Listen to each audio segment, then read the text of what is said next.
The WhatsApp antitrust issue is just one part of the EU's wider battle against US big tech.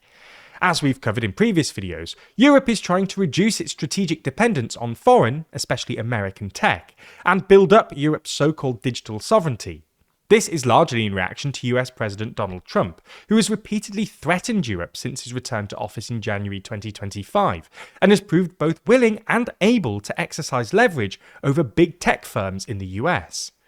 This has made European policymakers and electorates anxious about the US either using its technological dominance to surveil Europe or cut off access to certain services. An SWG Polling Europe survey conducted in January, for instance, found that a majority, 59%, of Europeans think the blocking of digital services by the US is an already real and concrete risk, while an overwhelming 86% agree that it's at least plausible and should not be ruled out. As such, in an effort to reduce Europe's reliance on WhatsApp and other US messaging platforms like Signal, a number of European governments, including France, Germany, Belgium, Poland, and the Netherlands, are now rolling out secure, open-source alternatives to WhatsApp in the public sector. And even the European Commission is also reportedly set to switch to its own messaging service by the end of the year. France's messaging service, Chat, claims to have more than 600,000 users across French state departments, and Belgium's Beam, which launched last month, is intended to serve around 750,000 civil servants and military personnel. The Dutch government is also now piloting a project using one of the European alternatives, with a long-term aim of adopting a messaging platform fully controlled by the Dutch government.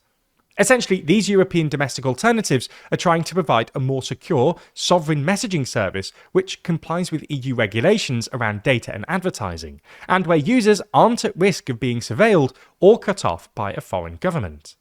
While France and Germany's domestic alternatives to WhatsApp date back to 2019, when the French service Chat and German service Bundesmessenger were launched, Trump's return to office has accelerated and revitalized these initiatives.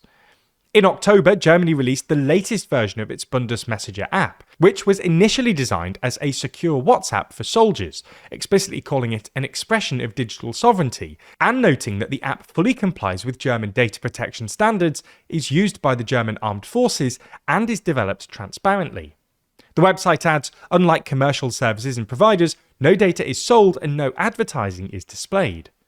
At the moment, this shift is mostly happening within government and civil service departments, but there's reason to think that it could expand to other professional and public-facing services across Europe in future, if concerns about American tech and data sovereignty linger.